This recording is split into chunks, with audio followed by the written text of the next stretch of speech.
kemudian pengembangan dan evaluasi indeks risiko iklim desa, kemudian penyusunan sistem dan monitoring risiko iklim desa, penyusunan instrumen monitoring dan evaluasi desa berketahanan iklim, kemudian koordinasi monitoring dana desa berketahanan iklim.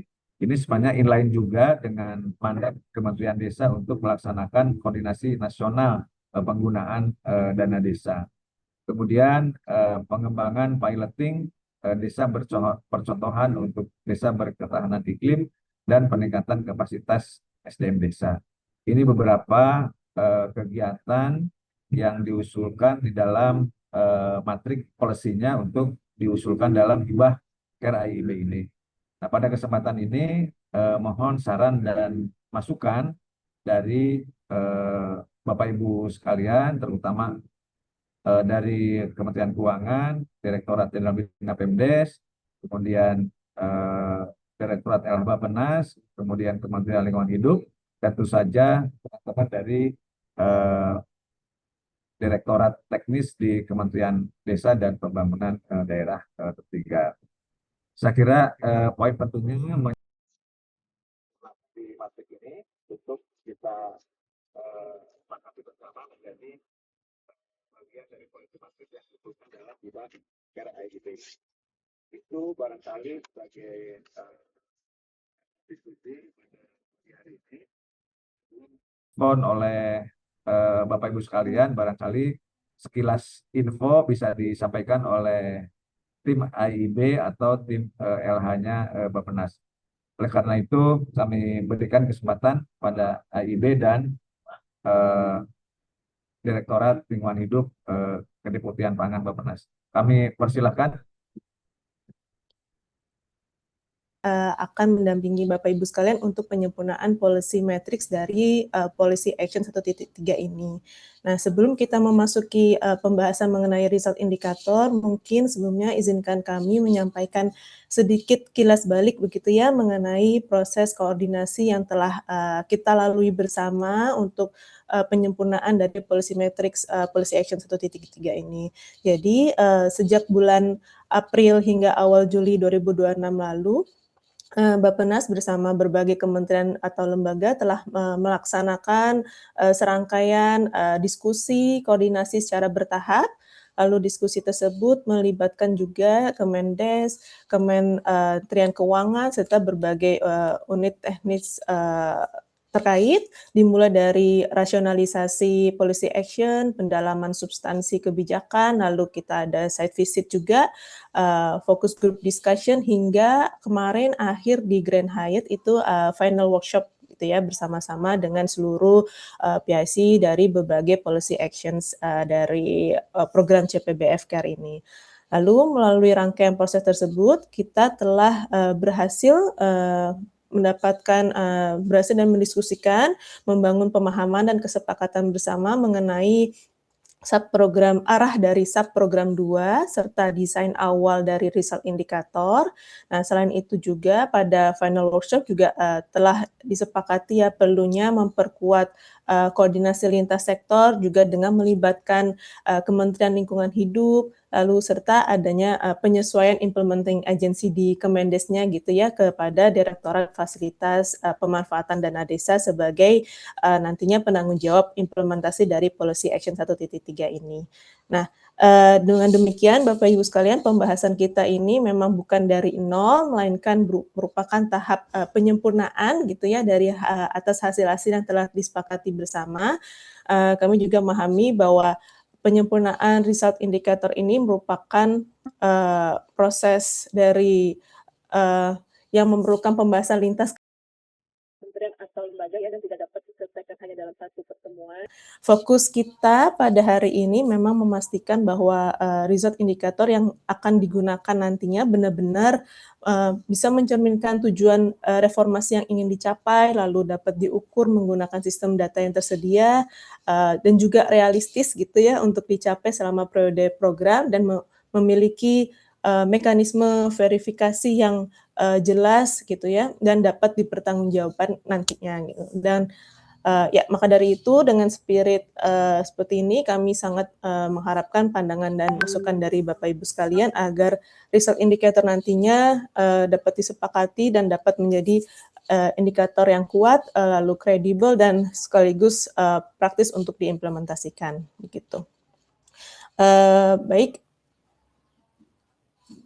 izin lanjut Bapak Ibu ke pembahasan selanjutnya ini yang memang berfokus kepada result indikator dari policy matrix kita pada hari ini. Nah, jadi result indikator kita sampai saat ini memang ada beberapa opsi atau alternatif yang menarik gitu ya untuk kita sepakati bersama.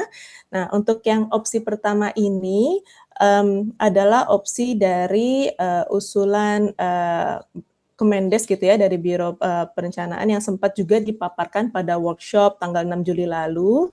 Lalu di sini kami juga ada alternatif lain, opsi kedua yang mana merupakan hasil juga dari diskusi kami bersama dengan Bappenas dan juga Ditjen PPDT dan Direktur PPDK yang bisa juga nanti dipertimbangkan gitu ya oleh Bapak Ibu sekalian untuk result indikatornya.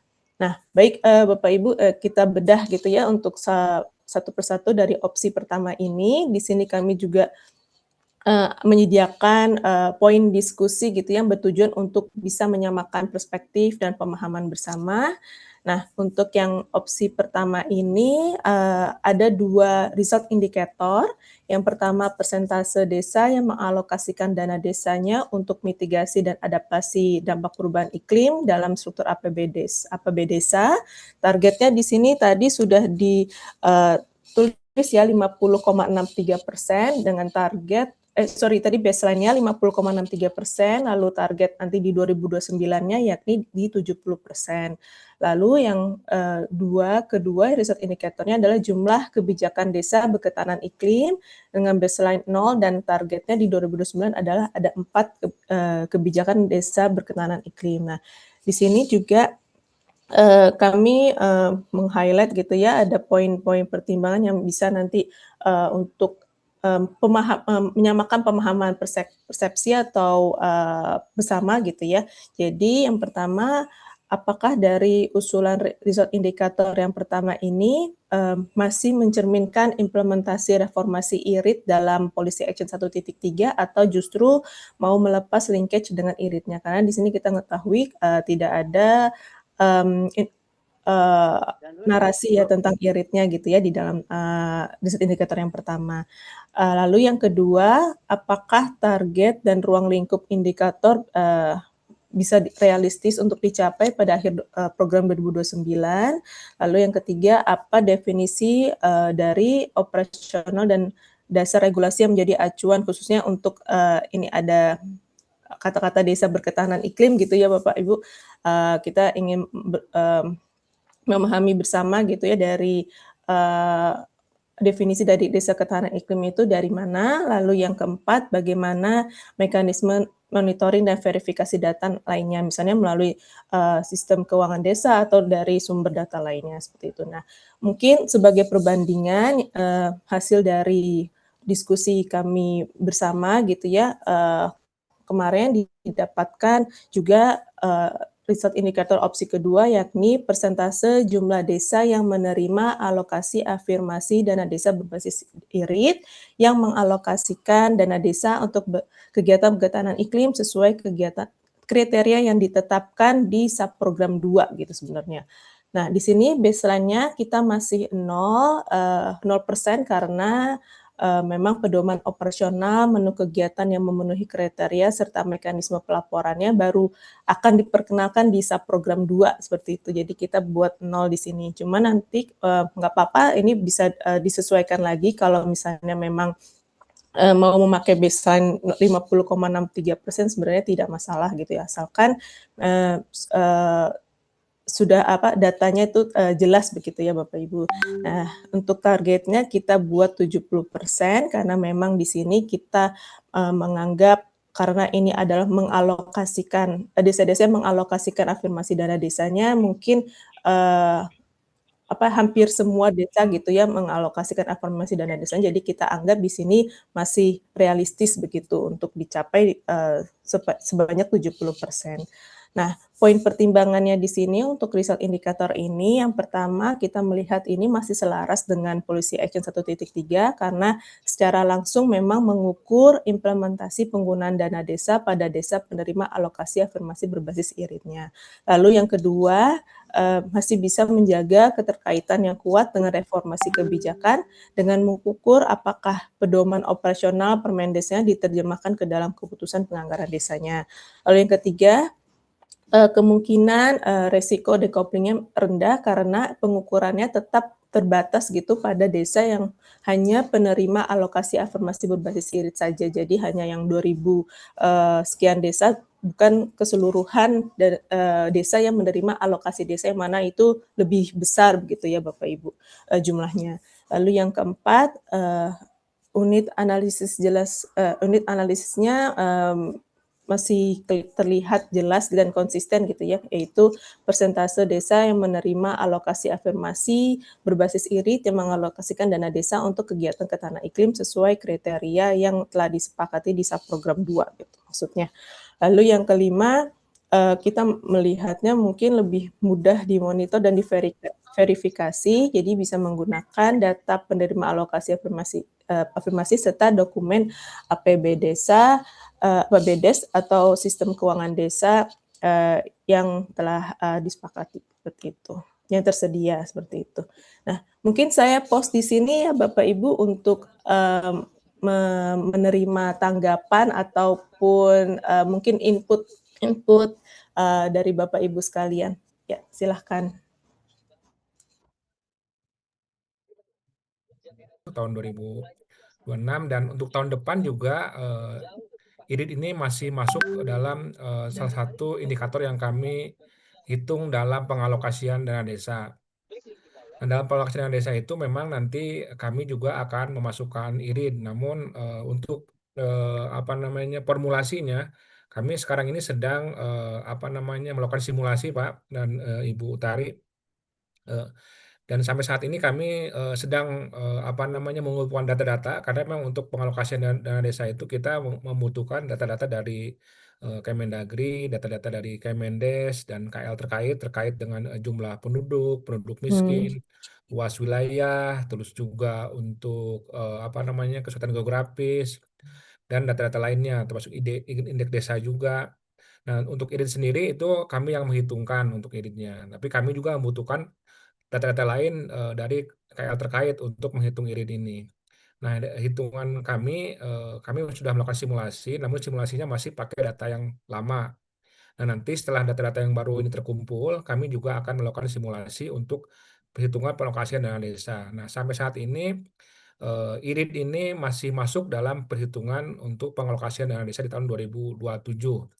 Nah, kita harapkan memang nanti desa-desa yang apa namanya kami hitung itu memperoleh dana desa karena nilai irit itu bisa apa namanya menganggarkan dana desanya untuk adaptasi dan mitigasi misalkan perubahan iklim yang terkait dengan kegiatan ini. Dan ini mungkin nanti akan tercermin dari apa namanya kalau dulu di Kemendes ada namanya PDD ya, kalau dulu mungkin di sana ada dan juga bisa tercermin juga mungkin nanti dalam taggingnya yang ada di Kemendes melalui Siskudes, sehingga emang di sini ada apa namanya ada integrasi data itu dari mulai perencanaan sampai dengan pelaksanaan dan juga pelaporan itu bisa bisa kelihatan gitu, bagaimana di sini iri dan juga kegiatan-kegiatan yang terkait dengan bagaimana mitigasi adaptasi perubahan iklim dan apa kegiatan terkait ini bisa kelihatan. Mungkin demikian Bu dan Pak Cece. Terima kasih. Terima kasih Pak. Jadi sesungguhnya apa yang disampaikan oleh konsep kebijakan ini sudah kita laksanakan ya Pak Yadi ya dengan iritnya itu di dalam men-tagging dana desa untuk mitigasi maupun adaptasi perubahan iklim. Tinggal bagaimana kemudian ini menjadi rumusan kita untuk mendapatkan atau apa ya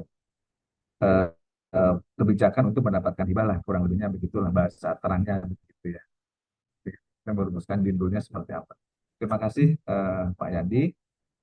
Kemudian saya izin mengundang dari Kementerian Dalam Negeri, Bina Pemdes, dari teman-teman di Bina Pemdes, apa sudah hadir Pak Basuki? Selamat pagi Pak Cece. Oh, Izin saya Basuki silakan Pak, Pak. mewakili Pak Direk. Siap. Siap. Jadi kami kebetulan ketahanan iklim Pak Cece, Pak Karo, pada prinsipnya di aplikasi, dan kami juga saat ini sedang mempersiapkan tanggapan kebutuhan data-data yang kemarin diminta dari Kementerian Desa, Pak.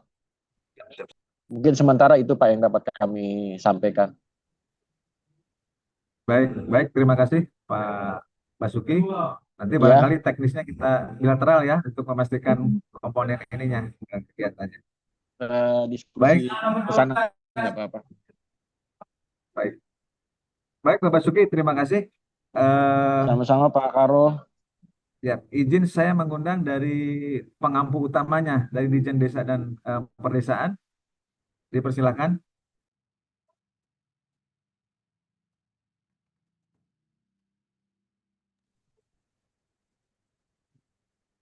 Ada yang hadir, Bu Ses hadir tapi lagi acara di dalam ini. Dari teman-teman Dijen Desa dan Perdesaan. Ada Pak Sape, Pak. Pak Safe, silakan Pak Safe. Mohon izin Pak Cece. Silakan. Ya, terima kasih. Jadi menyimak dari apa yang sudah dikatakan beserta target 70% penggunaan dana desa. Nah, ini mungkin kita perlu berpikir ulang terhadap target tersebut ya. Karena kalau dilihat dari PMK 7 2026 bahwa desa yang memiliki kategori miskin dan tetapi juga memiliki kategori iritnya tinggi, desa tersebut hanya mendapatkan satu kategori untuk dana afirmasi tersebut. Jadi walaupun dia miskin, desa tersebut miskin, dan juga desa tersebut memiliki tingkat irit yang tinggi, maka dia hanya dialokasikan satu, yaitu alokasi irit. Kemudian desa juga yang memiliki status atau desa yang memiliki telah mendapatkan dana untuk alokasi afirmasi irit, padahal dia berkategori afirmasi irit gitu. Jadi hanya satu yang dapat diberikan. Nah, ini mungkin bisa mendapat ketegasan dari Pak Yadi, karena memang di PMK 7 berbeda dengan PMK sebelumnya. Kalau PMK sebelumnya itu jelas, setiap desa dari 75 ribuan desa itu, desa mana yang mendapatkan alokasi afirmasi dasar, kemudian kinerja gitu. Sementara di PMK ini tidak dijelaskan secara rinci desa-desa tersebut. Hanya desa-desa yang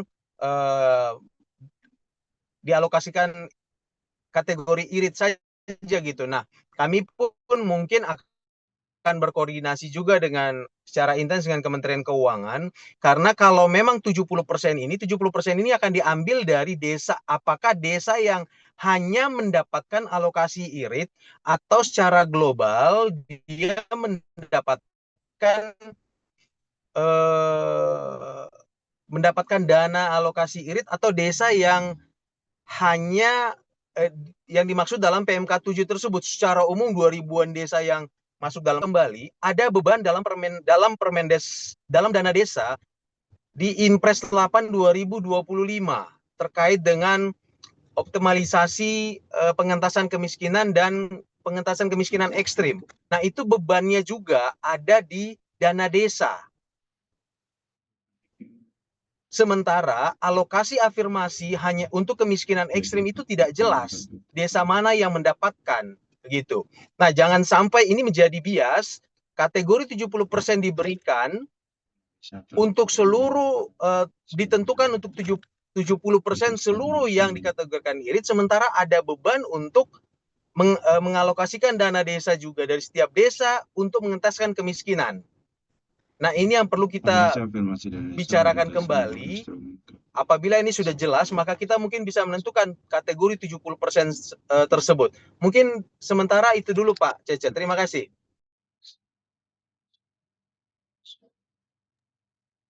Terima kasih Pak Safe. Ini menjadi bahan diskusi. Kalau di pemahaman awal 70% itu lebih kepada kita melakukan tagging, terhadap belanja dari dana desa. Di situ di Siskuedes itu sudah ada akun-akun di APBDes untuk kegiatan mitigasi dan adaptasi perubahan iklim. Kemudian kita hitung sebenarnya berapa dari seluruh dana desa itu untuk kegiatan-kegiatan yang berbasis iklim. Tentu saja pendekatan 70% itu kalau dipandang dari sisi desa yang mendapatkan alokasi irit akan berbeda. Nah, kalau kita berbeda sudut pandang menentukan indikator, tentu secara kuantitatif juga akan berbeda. Ini yang tentu saja perlu diskusi dan perlu kesepahaman. Apakah kita hanya pada ruang lingkup desa-desa yang dapat alokasi afirmasi dengan indeks risiko iklim desa, sehingga tentu saja targetnya akan jauh lebih rendah, atau kita desa-desa, seluruh desa yang dana desanya atau APBDes-nya itu di tagging yang melakukan berbagai kegiatan untuk desa berketahanan iklim atau kegiatan-kegiatan berbasis iklim. Itu barangkali yang perlu kita diskusikan dari sisi target dan definisi operasional dari cara pandang kita terhadap penentuan pengalokasian dana desa.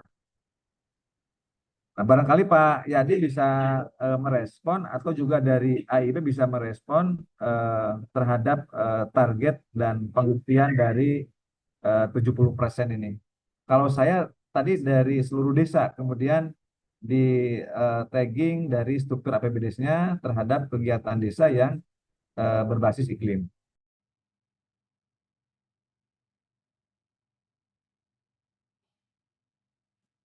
Ya, baik, Pak Cece, izin menanggapi begitu ya. Jadi kalau misalnya dari usulan kami sebenarnya betul, seperti Pak Cece bilang, untuk denominatornya itu sebenarnya lebih kepada total jumlah desa yang menerima afirmasi dana desa berdasarkan irit tinggi dan sangat tinggi. Nah, berdasarkan PMK 7 2025 atau perubahannya gitu ya, untuk desa-desanya tersebut, dan memang itu melihat dari tagging-taggingnya dari penganggaran desa tersebut untuk untuk kegiatan-kegiatan yang berketahanan iklim gitu ya, sesuai dengan indeks risiko yang mereka dapatkan begitu. Nah, itu untuk denominatornya, dan numeratornya memang untuk desa penerima afirmasi dana desa yang telah mengalokasikan atau itu tadi yang mentagikan dana desa untuk kegiatan berketahanan iklim sesuai kriteria yang ditetapkan di subprogram 2, yaitu yang mana kita akan susun begitu ya, di Permen Desanya kan ada menu-menu kegiatan mana saja gitu. Nanti di situ kriteria-kriterianya yang disesuaikan dengan Permen Desa di situ. Begitu sih Pak Cece. Baik, terima kasih Pak Yadi. Ada tanggapan Pak Yadi? Ya, baik. Terima kasih Pak Cece dan Bu Utari.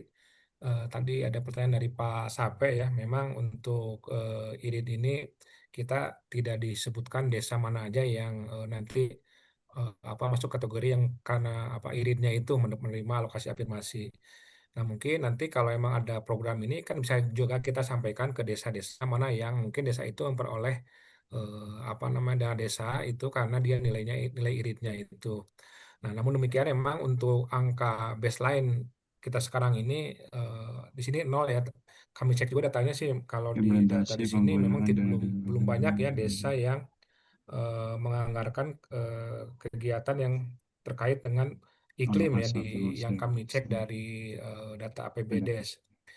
Dan untuk target di tahun 2029 dengan 70% ini dari desa berbasis irit, memang ini sangat tinggi sekali, sehingga memang ini perlu juga dipertimbangkan kira-kira berapa persen jumlah yang mungkin achievable ya, sehingga target ini bisa dicapai dengan waktu kita yang mungkin tinggal sekitar 2-3 tahun ya. Nah, ini memang perlu dihitung-hitung lagi kira-kira berapa persen yang mungkin bisa sesuai dengan kira-kira kemampuan kita juga untuk bagaimana kita mengafirmasi dan juga kita memberikan pemahaman ke desa supaya desa juga mereka membelanjakan untuk kegiatan-kegiatan yang terkait dengan mitigasi dan adaptasi perubahan iklim. Mungkin demikian, terima kasih.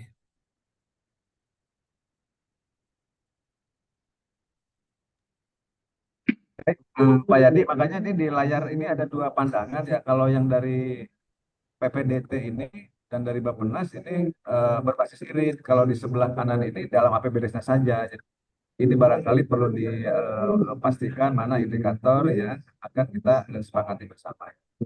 Baik, yang lainnya dipersilakan kalau ada Izin Pak Cece tanggapan.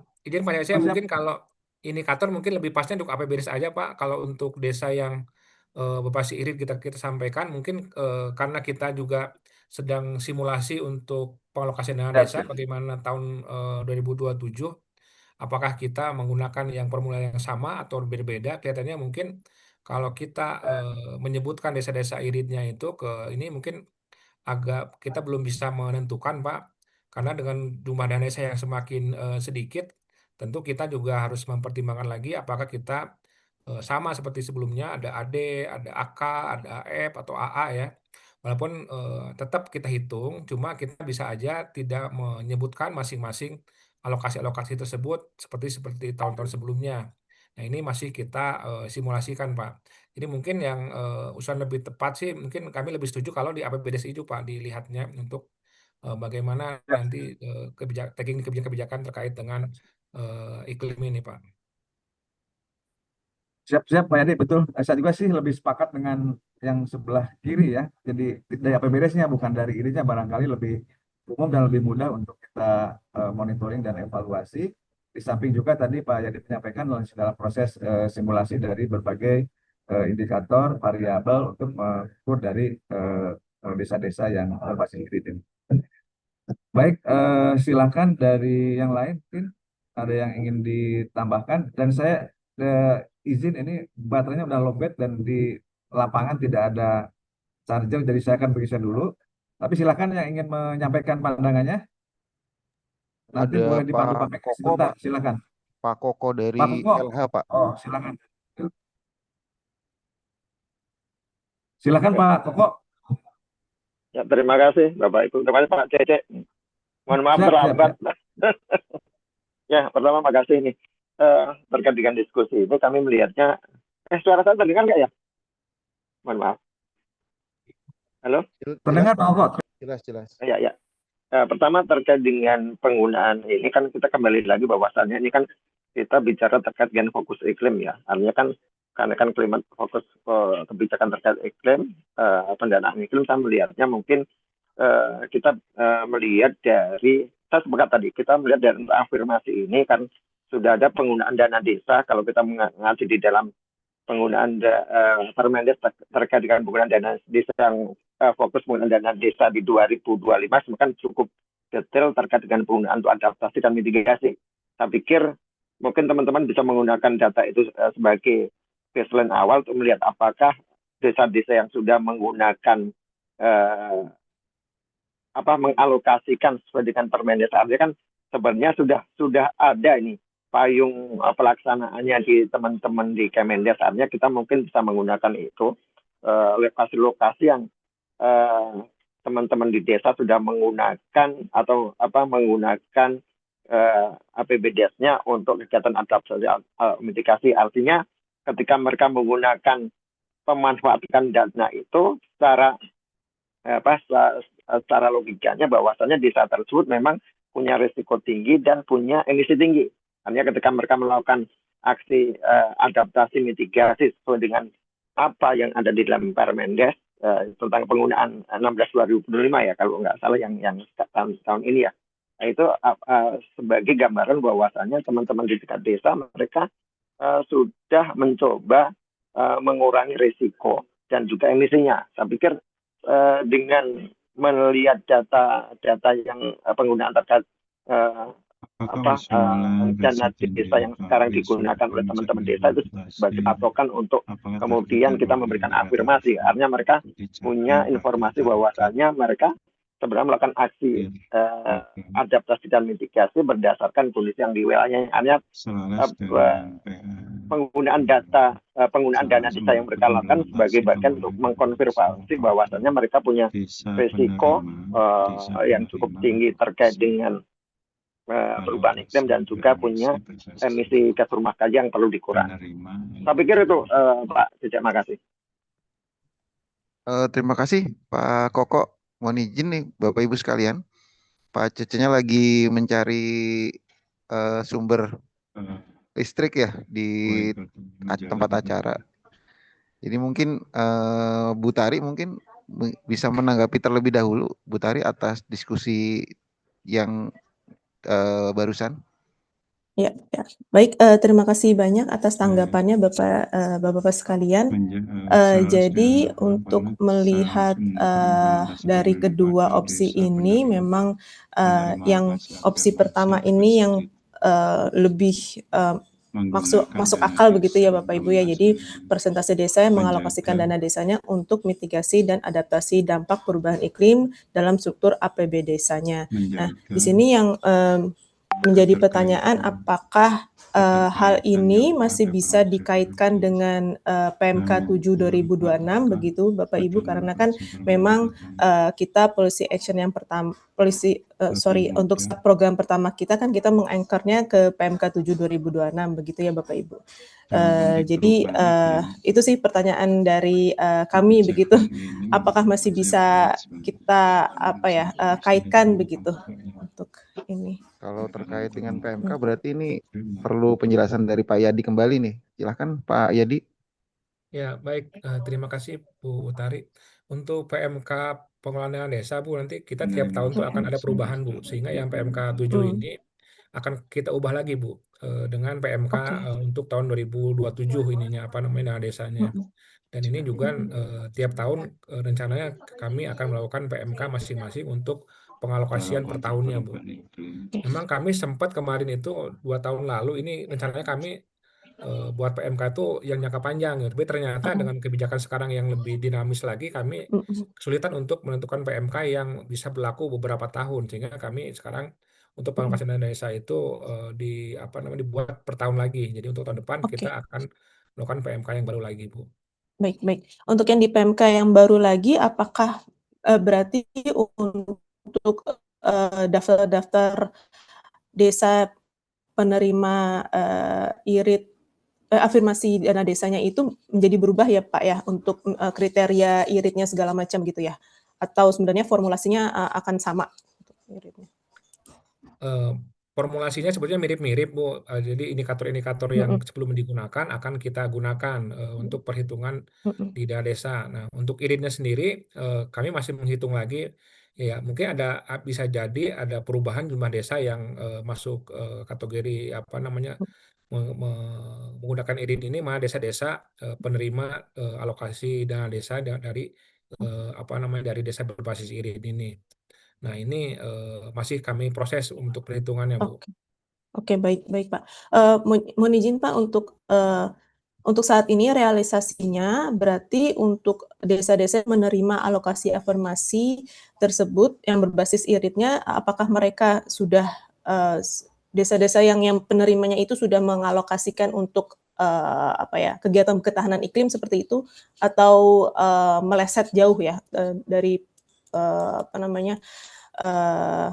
dari perhitungan dari Kemenkeu sendiri untuk pengalokasiannya, untuk merealisasikannya. Nah, kalau untuk desa yang sudah melakukan mungkin adanya di ini, Bu, di tagging di Siskudes mungkin, Bu, bisa lihatannya. Oke, Kalau di kami kan ininya apa namanya untuk pengalokasian dan penyalurannya, Bu. oke, oke. Oh.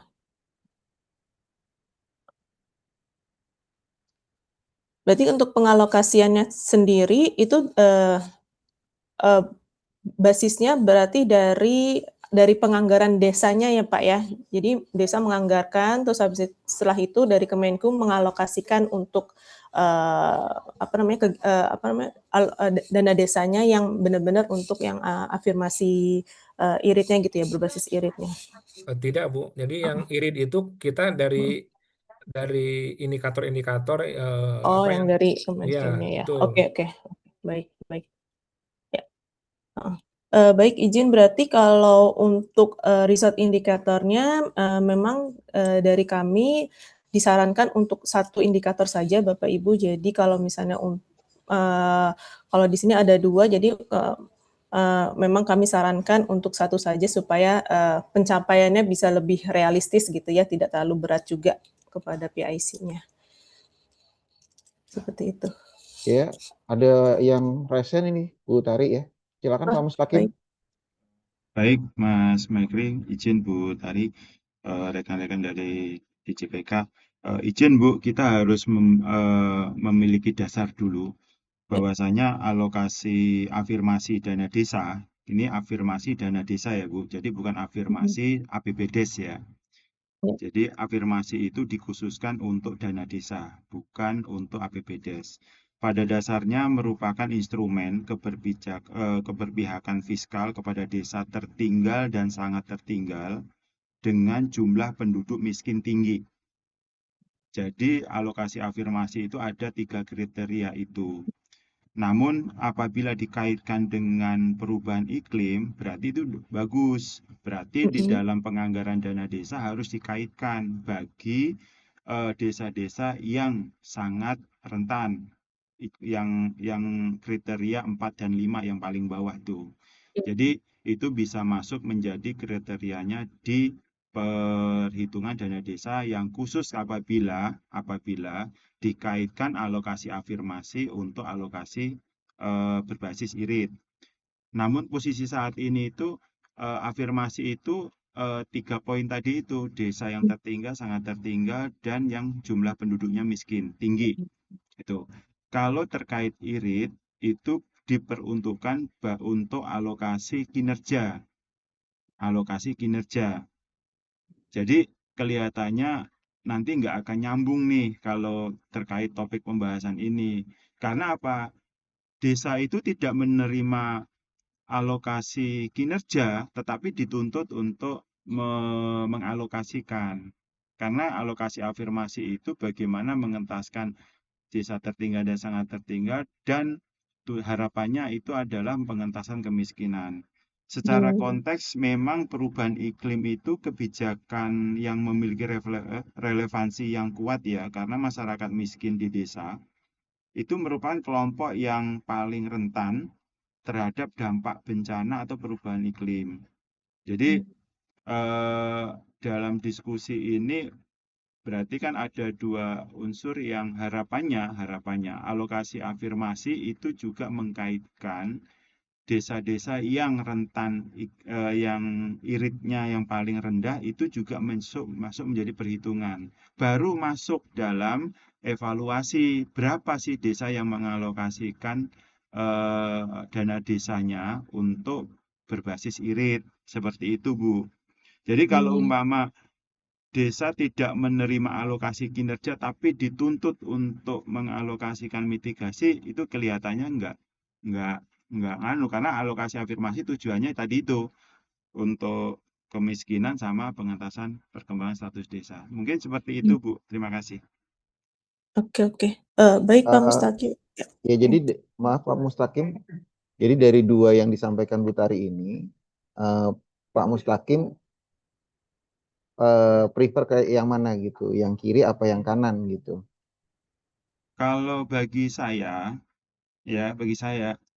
ini yang alternatif lain nih ya. Jadi ini lebih enak. Namun harus dibarengin dulu di dalam penganggaran dana desanya. terkait alokasi afirmasi itu kan kita udah tahu nih alokasi afirmasi di dalam PMK 7 itu kan untuk desa tertinggal dan sangat tertinggal dengan jumlah penduduk miskin.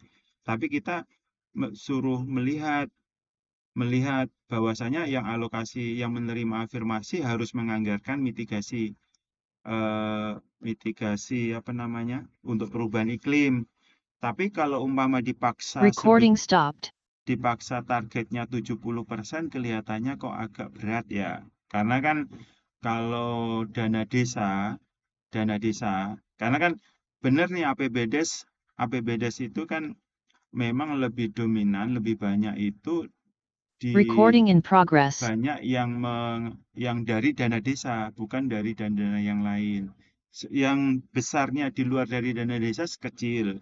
Cuma kalau targetnya 70% dengan perhitungannya itu dari jumlah desa penerima afirmasi, afirmasi itu kan berapa ya totalnya itu kan 1% berarti 7.000-an ya, 7.000 desa kan, 7.000 desa, sedangkan yang irit umpama 2.000 kan masih agak ketinggian deh kalau 70%. Seperti itu sih. Baik, mau ditanggapi dulu Bu Tari atau mau lanjut ke Pak Basuki nih? Pak Basuki udah raise hand. Lanjut dulu aja Pak, nggak apa-apa Pak. Ya, silakan Pak Basuki.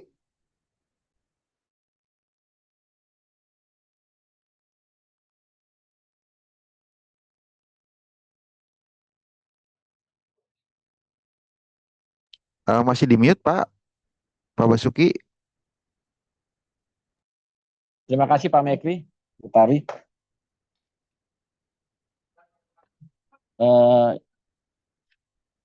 Yang ingin saya ketahui, Bu Tari atau Pak Mekri, hitungan 70% APBDes ini di luar KDKMP atau total? Karena kalau di APBDes itu kan masuk semua ini secara reguler, hanya nanti terbagi mana yang untuk dukungan KDMP dan mana yang untuk sifatnya reguler. Yang pertama itu, karena kita tahu bahwa dana desa itu saat ini hampir sebanyak 58% atau 57% itu tidak digunakan untuk dukungan KDMP.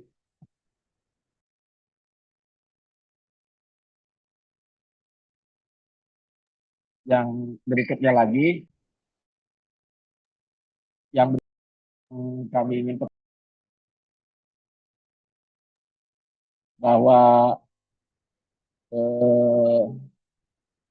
kegiatan-kegiatan di lapangan ini juga banyak digunakan untuk antara lain pembayaran yang sifatnya rutin, artinya dukungan guru ngaji, guru PAUD, dan lain sebagainya. Dengan jumlah dana desa yang semakin mengecil, tadi saya sepakat bahwa hitungan 70% itu mungkin terlalu besar, terlalu tinggi gitu. Karena kita tahu bahwa dana desa itu juga banyak kebutuhan di desa-desa untuk yang sifatnya rutin untuk pembayaran guru ngaji, PAUD, dan lain sebagainya, termasuk pencegahan malaria, lalu ada juga stunting dan seterusnya. Nah, dapat kami laporkan juga di sini bahwa benar tadi disampaikan bahwa di dalam APBDes konstruksi terbesarnya itu sebanyak 90% lebih, 94-93 itu bersumber dari dana transfer. Di mana dana transfer itu dinominasi oleh dana desa dan ADD. ADD itu kita tahu bahwa itu sudah habis untuk belanja pegawai dan operasional pemerintahan. Nah, tinggallah dana desa ini, yang sebagian juga sudah terpotong untuk dukungan KDKMP. Dan terakhir yang ingin kami sampaikan juga, bahwa tagging yang ada di dalam Siskudes ini, sifatnya yang menentukan adalah desa. Namun kegiatan-kegiatan itu, satu kegiatan itu bisa beririsan dengan tagging-tagging yang lain. Sebagai contoh misal pembangunan rehabilitasi peningkatan sistem pembuangan air limbah. Dia bisa berkaitan dengan stunting, kegiatan itu bisa berkaitan dengan infrastruktur publik, kegiatan itu bisa berkaitan dengan pemenuhan akses kesehatan, juga berkaitan dengan penguatan desa untuk aksi mitigasi dan adaptasi. Nah, adapun nanti taggingnya itu yang menentukan adalah desa. Jadi mungkin kegiatan itu ini diskusi Bapak Ibu ya. Kegiatan itu satu bisa saja kita menganggap itu kegiatan masuk kegiatan mitigasi, tetapi ternyata ketika desa merasa bahwa sesuai dengan dokumen mereka adalah tujuannya untuk pelestarian sumber daya alam, maka taggingnya adalah masuk di pelestarian sumber daya alam, sehingga di tagging kita untuk penguatan desa dan untuk aksi mitigasi tidak masuk. Nah, kenapa satu kegiatan itu tidak kita buka double untuk beberapa tagging? Ini supaya di ujungnya pada saat perhitungan anggaran balance. Nah, kalau kita membuat satu kegiatan beberapa tagging, ini ujungnya kegiatan antara total APBD dan jumlah yang dibelanjakan berdasarkan tagging menjadi tidak balance. Nah, mungkin itu Pak Mekri yang dapat kami sampaikan berkaitan dengan APBD dan kegiatan-kegiatan yang telah dilakukan di desa. Terima kasih. Sudah hadir kembali nih Bapak Ibu sekalian, ada Pak Karo. Monggo Pak Karo. Baik, terima kasih Pak Mekri. Jadi kalau pendapat saya merespon tadi apa yang disampaikan oleh Pak Mustaqim, Pak Basuki, sepertinya saya cenderung mengukur dari APBD-nya. Bagaimana di usulan yang sudah disampaikan di Grand Hyatt Hotel ya.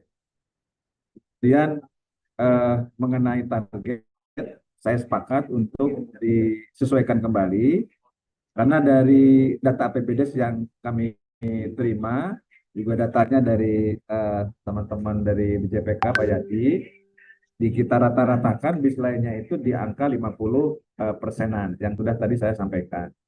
Nah, dengan situasi kondisi yang tadi disampaikan oleh Pak Basuki, barangkali target 70% bisa saja lebih tinggi, terlalu tinggi untuk dapat kita capai dengan kebijakan-kebijakan penggunaan desa yang ada sekarang ini. Nah, misalnya untuk KDMP, kemudian biaya-biaya wajib yang ada di desa, infrastruktur, dan lain-lain. Jadi, narasi indikatornya kami mengusulkan mengacu kepada berapa sih dana desa yang digunakan untuk kegiatan-kegiatan yang berbasis iklim. Kemudian targetnya disesuaikan. Pertimbangannya kalau kita melihat ke alternatif yang kedua, itu mestinya kan sudah pasti 100% sih menurut saya kalau kita membaca narasi indikatornya ya. Persentase jumlah desa yang menerima alokasi afirmasi desa berbasis IRID, otomatis afirmasinya itu berbasis IRID, gitu. Sehingga pengalokasian dana desanya pasti untuk iklim, gitu. Jadi rasa-rasanya itu sudah sebuah kepastian ya, kalau orang dikasih dana desa untuk IRID, maka untuk iklim dengan berbasis IRID, maka kegiatannya harus kegiatan-kegiatan yang berbasis iklim, gitu. Nah, sedangkan kalau yang kedua justru kita ingin mengukur sejauh mana kepedulian desa itu melihat situasi kondisi desanya akibat iklim. Maka disitulah masuk bimbingan teknis, masuk pelatihan, masuk kebijakan dan sebagainya. Baru kemudian kita ukur seberapa besar APBD yang digunakan untuk kegiatan-kegiatan yang berbasis iklim. Nah, kemudian berikutnya yang tidak kalah penting, setelah kita barangkali sedikit mengarahkan kita kepada kesepakatan indikator, kita merumuskan technical assistant kegiatan-kegiatan yang bisa mencapai mengachieve dari indikator tadi. Nah, pentingnya kita pada kesempatan ini mendiskusikan itu adalah apa saja nih yang akan kita buat dari internal Kementerian Desa, dari Pak Basuki di Kementerian Dalam Negeri, dari PK, supaya semua kegiatan technical assistant yang kita buat menghasilkan produk kebijakan itu menjadi instrumen untuk mencapai target dan indikator yang sudah ditentukan terus pasti.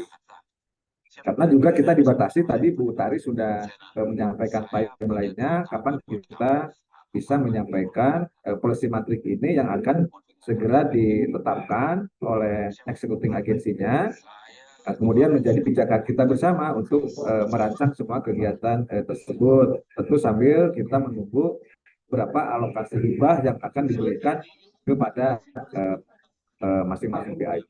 Itu barangkali yang dapat saya sampaikan. Kalau ada yang ingin disampaikan oleh Bapak Ibu sekalian, dipersilakan.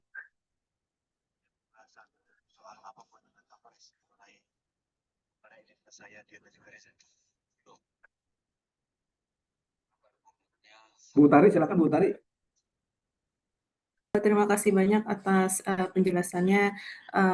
Memang kalau dilihat lagi dan juga sesuai dengan penjelasan dari Bapak Ibu sekalian tadi, untuk yang sebelah kiri ini lebih masuk akal gitu ya Bapak Ibu sekalian. Jadi presentasi desa yang mengalokasikan dana desanya untuk mitigasi dan adaptasi dampak perubahan iklim dalam struktur APBD desanya. Jadi ini kita seperti mendorong setiap desa untuk benar-benar menggunakan dana desanya untuk adaptasi perubahan iklimnya seperti itu. Jadi mudah-mudahan dari narasi ini bisa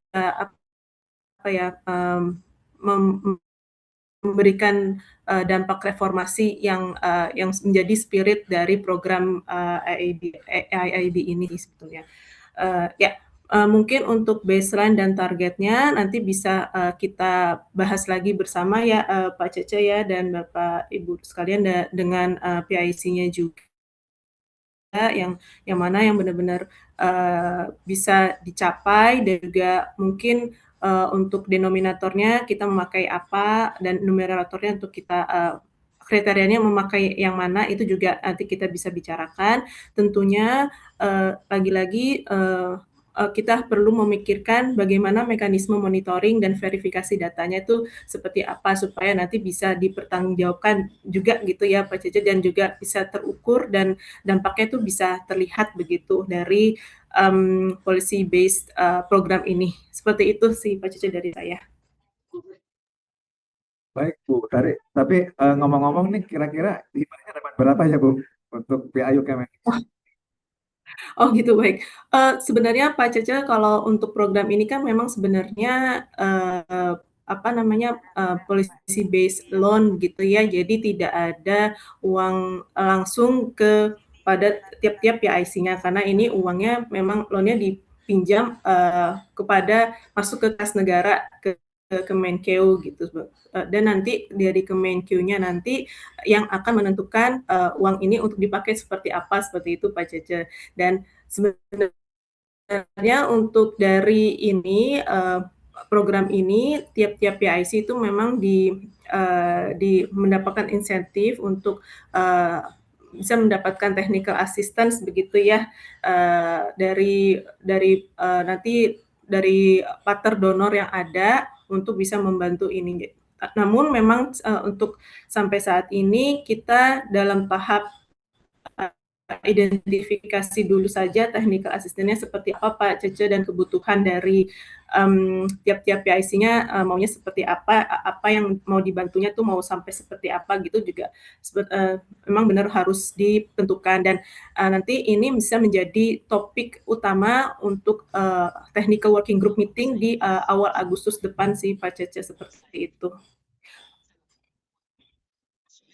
Izin Bu Tari, apakah kalau kita mengusulkan loan itu kan biasanya sudah diikuti dengan hibah dari pemberi loan ya Bu? Nah kalau istilahnya pinjaman tunai lah, kalau kemarin kita mendengar paparan Dian gitu ya. Nah, apakah ditentukan dulu nih besaran hibah dari 1 miliar dolar untuk AIB itu, sekian hibahnya. Kemudian turun ke eksekutif agensi. Nanti eksekutif agensi itu memilah-milah nih untuk komponen, katakanlah di ruang lingkup 1,3 ini berapa miliar gitu, atau berbasis dari kalau usulannya banyak nanti dapat hibahnya banyak gitu, jadi supaya Supaya ada Oke. gambaran juga gitu. Oh, kita ngusulnya banyak tapi hibahnya sudah dibatasi oleh eksekutif agensi gitu, Bu Tari. Ya, baik Pak Caca, izin untuk meluruskan, sebenarnya ini kan sifatnya program loan yang mana bukan project loan ya Pak ya, jadi sebenarnya tidak di-earmark ke kegiatan tertentu, seperti itu Pak Caca. Jadi memang setelah si loan-nya itu didisburse, diberikan kepada pemerintah Indonesia, masuk ke kas negara, dari Kemenkyu-nya sendiri tidak meng-earmark ini tuh untuk khusus untuk program ini sebetulnya seperti itu Pak Caca. Namun memang biasanya dari program ini tuh diberikan insentif untuk bisa mengajukan technical assistance supaya nanti dicarikan donor-donor pendamping yang bisa membantu gitu untuk program ini. Seperti itu sih Pak Caca. Baik, Bu Tari sih kalau pinjaman tunai saya paham karena sudah berkali-kali jelaskan. Maksud saya besaran hibahnya juga masih mencari kan Bu ya. Iya. Jadi belum ada kepastian sebenarnya berapa hibah yang didapatkan ya dari partner donor untuk disampaikan ke eksekutif agensi di Bappenas, kemudian didistribusikan ke masing-masing PIU gitu ya. Kita masih menunggu apa yang diperjuangkan saat ini itu Bu Tari ya. Ya betul Pak, benar. Sebenarnya emang kita lagi di balik layar bergerilya begitu ya Pak, mencari donor-donor partner yang bisa membantu under program ini begitu Pak Caca. Jadi harapannya start tahun depan tuh sudah bisa technical assistant sudah bisa masuk dan membantu setiap PIC yang ada. Untuk besarannya sendiri, mohon maaf saya tidak bisa memberitahu karena saya juga tidak terinfokan begitu ya Pak Caca. Mungkin memang setiap donor partner itu ada jatah-jatahnya tersendiri begitu Pak. Jadi memang kita juga mencari donor partner yang mempunyai kegiatan yang selaras juga dengan program ini juga seperti itu Pak Caca. Namun memang demikian dari kegiatan ini kita harapannya memang sebenarnya memakai budget dari Kementerian lembaga masing-masing terlebih dahulu begitu Pak Caca. Baik Bu Tari, dipersilakan Bapak Ibu sekalian kalau ada yang ingin disampaikan.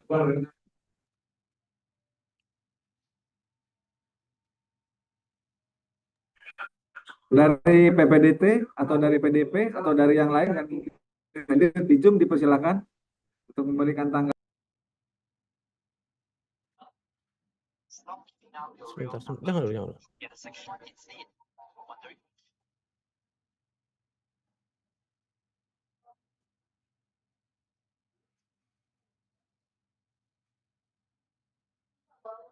EPDD Pak. Silakan Pak Safi. Iya, terima kasih Pak. Tadi menyimak apa yang Mbak Utari sampaikan gitu. Ini kan menggunakan anggaran dari kementerian dulu ya. Sementara kan Pak Cece juga tahu nih anggarannya EPDD seperti apa gitu kan. Nah, kemudian yang kedua, ini kembali ke target atau potensial technical assistant yang ada 2, 4, 6, 8 ya. Nah, ini seumpama target 2029 nggak tercapai 70% atau kalau jumlah kebijakan pastilah tercapai gitu. Tapi target 70% ini seumpama tidak tercapai, ini gimana nantinya? Apakah tetap akan dapat hibah atau gimana nih Mbak Utari gitu? Silakan Bu Tari dari Pak sampai pakarnya dana desa, silakan. Baik, izin ya Pak, saya share materi bentar ya. Bulan depan gue pindah.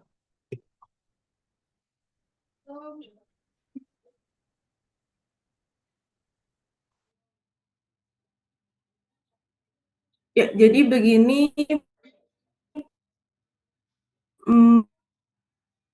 Pak, mohon maaf nih namanya Ibu. Sampai waktu itu kita pernah kontakan tapi saya tidak tahu mukanya Pak ya. Ya, izin saya mungkin sedikit untuk memberikan gambaran tentang program ini ya Pak ya. Jadi sebenarnya dari program ini ada 2 subprogram yang harus dipenuhi oleh pemerintah Indonesia begitu ya. Jadi ada dari Policy Action ini ada 2 subprogram. Yang pertama subprogram 1 yang menjadi kebijakan aksi awal atau kebijakan fondasi atau jangkar program, dan subprogram 2 ini yang membangun fondasi dengan berfokus pada implementasi dan peningkatan skala pengurutan reformasi. Yang mana subprogram 1 ini sebenarnya angkornya adalah PMK 7 2026 begitu ya Pak Sape, yang mana kalau misalnya semua kan dari 10 policy action kita mempunyai angkor-angkor polisinya masing-masing begitu ya, yang mana sampai saat ini sebenarnya sudah isu dan sudah tersedia begitu, jadi bisa dicairkan di Desember 2026 ini. Dan saat ini memang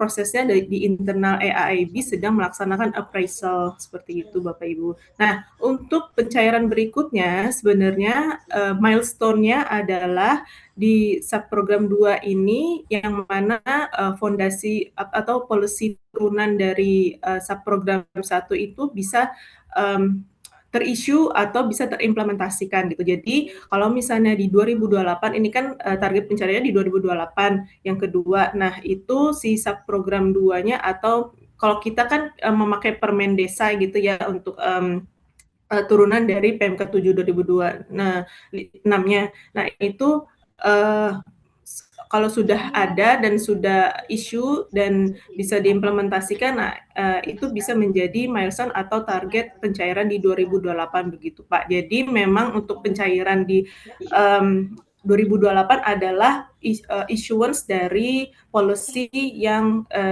kita bangun di subprogram 2-nya begitu Pak Sape.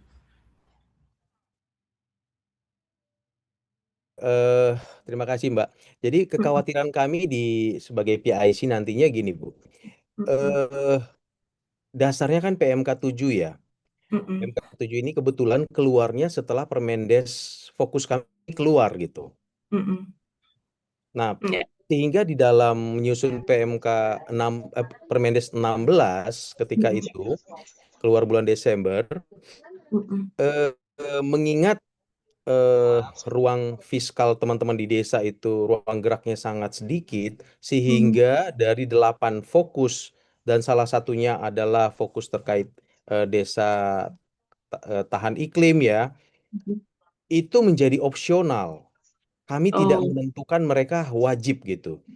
Namun ketika seumpama PMK ini muncul sebelum Permendes muncul, mungkin kami bisa menetapkan agar desa-desa yang berstatus IRIT dan memang betul-betul mendapatkan alokasi IRIT di luar dari afirmasi miskin dan kinerja, mungkin kami bisa mewajibkan mereka dalam Permendes. Nah, seumpama PMK yang baru nanti 2027 untuk dana desa 2027, seumpama PMK-nya muncul sebelum Permendes, mungkin kami bisa mewajibkan sehingga target ini mungkin bisa terlaksana.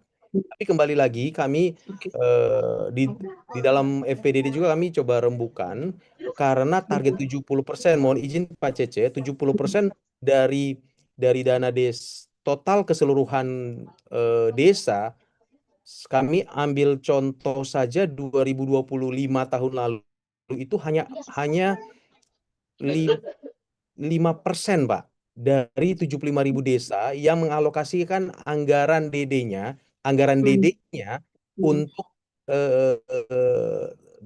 iklim Pak. Cuma 5%. Apalagi di saat dana desa sudah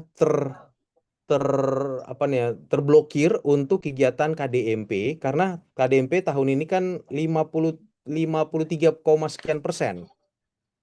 Itu sudah sampai 6 tahun ke depan, Pak. Sehingga ini agak sulit kalau misalnya targetnya tetap 70% dari 75 ribuan desa. Gitu. Untuk yang alokasi 70% dari yang menerima IRIT pun ya 70% dari yang tadi di bagian kedua yang diusulkan awal, 70% itu pun agak sulit. Kenapa sulit? Karena itu ada alokasi kinerja. Mereka yang berkategori irit tinggi, sangat tinggi, tetapi kalau kinerjanya bagus, maka dia hanya menerima satu, yaitu kinerja.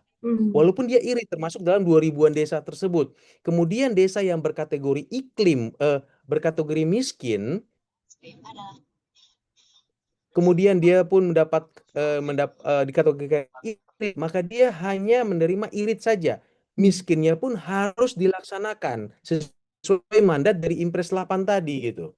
Nah, ini yang kami agak khawatir untuk 70% ini agak riskan untuk sampai 2029. Gitu. Jadi saya tanyakan 70% ini sampai 2022 yang akan diterima. Itu. Terima kasih Bu Utari, Pak Cece. Ya, Pak Sape, terima kasih. Beberapa hal penting saya kira apa yang menjadi pertimbangan di teman-teman FEDD. Memang target 70% itu harus direview ulang Pak Sape ya. Jadi baseline-nya berapa, capainya berapa lah. Kita pakai pendekatan statistik, kira-kira dengan situasi kondisi internal eksternal itu saya kira tidak akan mencapai di angka 70%. Jadi kita mereview ulang, kemudian kita sepakati karena masih ada forum ya Bu Tari ya untuk memastikan. Yang berikutnya saya kira kita juga harus melihat dari kalau indikatornya APBDes ini agak lebih melebar sedikit ya. Kalau tadi yang Pak Sape sampaikan itu kan lebih dari APBDes yang bersumber dari dana desa kan itu Pak Sape ya. Nah, sementara struktur APBDes itu walaupun tadi Pak Mustaki menyampaikan pendapatan dari PADes-nya, dari bantuan lainnya dan sebagainya itu sangat kecil, tapi kalau penjelasan di dalam indikator itu adalah APBDes, maka harus diperhitungkan juga sumber pendapatan lain di luar dana desa. Nah, sekarang kalau kita bicara instrumen terhadap APBDes, tentu saja adalah instrumen untuk memonitor APBDes-nya, bukan dana desanya, gitu kan Pak Sape ya. Misalnya katakanlah ada dari PADes pendapatan dari desa wisata, kemudian si desanya di Musdes menyepakati, ayo kita nanam pohon untuk menjaga lingkungan dari sumber pendapatan PADesnya. Berarti ada kegiatan untuk berbasis ketahanan iklim. Nah, kalau kita bicara hanya dari dana desa, tentu kita dapat monitor dari kebijakan dana desanya. Kalau kita ingin memonitor secara keseluruhan dari belanja APBDes-nya, tadi kita terlibat dengan mitra kita di Seskuedesnya, di DJPK-nya, kita ingin melihat. Yang kedua, instrumen kita balik lagi ke Kementerian Desa, Pak, sampai Monef DD. Mungkin tidak hanya Monef DD, itu Monef APBDes itu judulnya, supaya bisa melihat keseluruhan. Jadi kalau itu mau dieskalasi, maka kita ada technical assistant untuk melihat interoperabilitas terhadap penggunaan instrumen monitoring, baik Seskuedes, kemudian IKD. Bahkan aspek kemerdekaan kita, mereka melihat bagaimana Monef itu sendiri. Jadi memahamkan terhadap indikator juga sangat penting karena saya kira akan terkait dengan beberapa isu berikutnya. Tetapi intinya kita sepakat sebenarnya di forum ini adalah bahwa sejauh mana kepedulian desa, kepedulian pemerintah supradesanya sampai ke level pusat agar desa-desa itu peduli terhadap dampak bencana hidrometeorologis, bencana iklim. Nah, karena desa itu mendapat alokasi atau dapat dana desa, maka kita ingin melihat sih seberapa besar dana desa digunakan untuk ketahanan iklim. Itulah ada kebijakan-kebijakan yang akan di technical assistant. Technical assistant itu, polisi kebijakan itu sebagai salah satu produk kebijakan yang nanti akan berdampak pada atau syarat keluarnya pinjaman dari AIIB. Ini bahasa terangnya sih kira-kira begitu Bapak Ibu sekalian. Jadi kembali lagi bahwa targetnya harus disesuaikan, saya sepakat, kita hitung ulang lagi sebenarnya berapa estimasi kita untuk pencapaian target di tahun 2029. Karena waktu kita rapat terakhir di Grand Hyatt saja banyak beberapa KL yang menyesuaikan kembali atas target-target yang sudah dibahas pada rapat-rapat sebelumnya. Itu barangkali pendapat saya untuk menjadi catatan kita bersama pada pembahasan penyepakatan berikutnya. Mohon izin tadi ada Pak paling hormat, dipersilakan Bapak.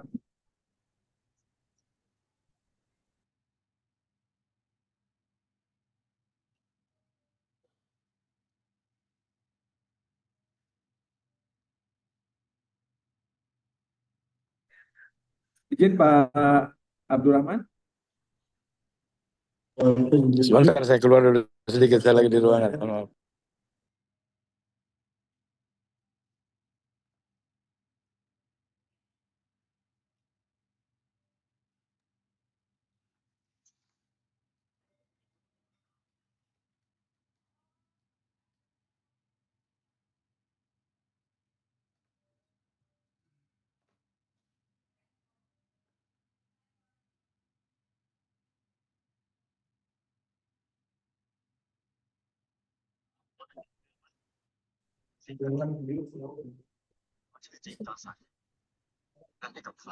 Ya, Mas Cecep. Silakan Bapak. Ya, terima kasih. Assalamualaikum warahmatullahi wabarakatuh. Saya cermati tadi lebih mendalam dari beberapa sejak awal, kemudian saya ada beberapa pakar dan dinas tadi mengatakan bahwa memang sangat penting kita memilah-milah seberapa besar floating anggaran yang harus dilakukan. Sekarang yang harus kita harapkan yang pertama, tidak terjadinya tumpang tindih antara pembiayaan di desa dengan kebutuhan-kebutuhan kita terhadap yang lain. Karena memang banyak program-program yang dilakukan itu senantiasa seyogianya bertumpu kepada kepentingan desa. Sehingga nanti kita harap bersinergi lah.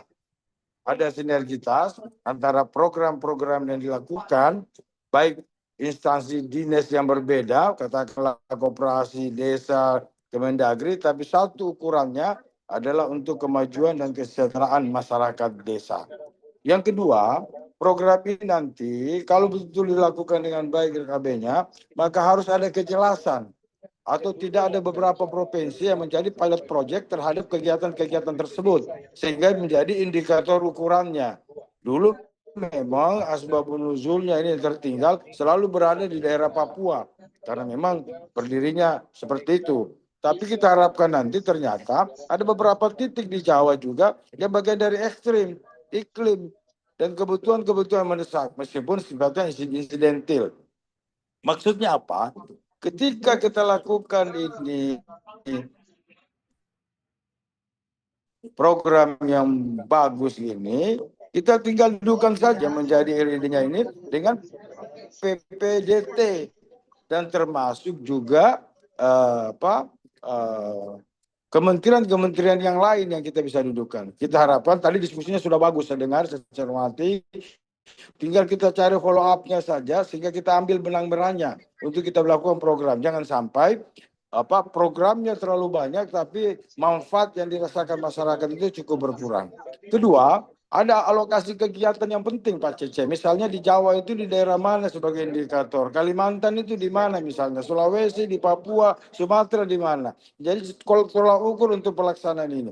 Kita harapkan nanti bahwa indikator-indikator itu bisa dievaluasi dengan baik. Kita harapkan juga terakhir bahwa kebijakan, pelaksanaan, ukuran, target, sasaran tidak menjadi ego sektoral di kementerian. Tapi kita duduk bersama untuk bisa menetapkan kepentingan-kepentingan yang ada, sekaligus juga bagian sinergitas antara kementerian termasuk di Kementerian Desa untuk senantiasa mengawal dan melakukan program-program ini.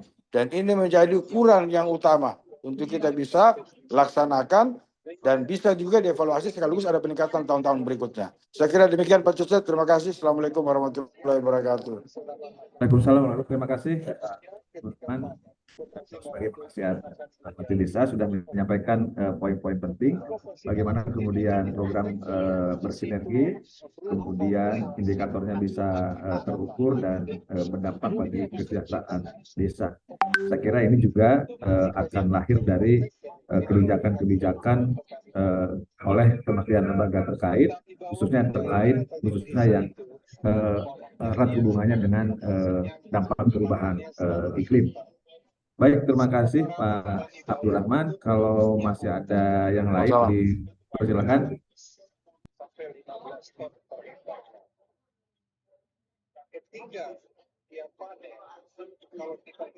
Jadi Bu Utari ini sebagai mitra langsung ya dari PAYU di komponen 13 ini atau di ruang lingkup 13 ini.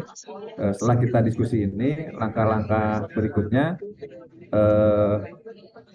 kita harus diskusi secara luring kali ya, untuk membungkus indikator, kemudian target yang akan dicapai sampai dengan berakhirnya proyek atau program.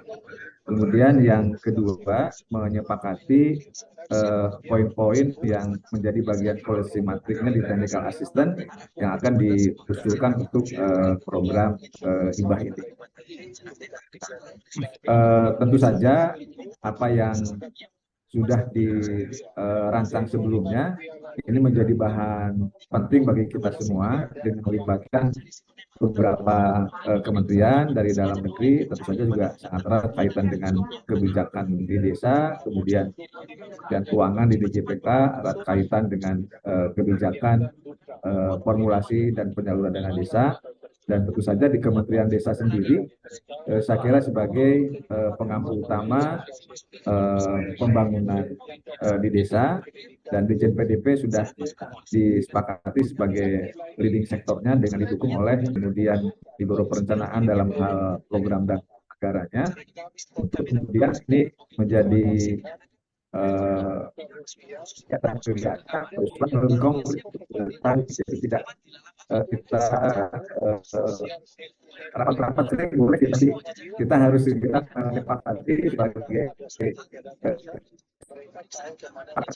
kita untuk dibutuhkan ke dalam rencana yang disusun oleh Kementerian Pangan dan KAIP. Mungkin itu sih pendapat dari saya. Kalau saya sampaikan, dipersilakan. Ingin disampaikan terakhir, silakan. Ya Pak Cece, terima kasih banyak atas diskusinya hari ini, sangat insightful.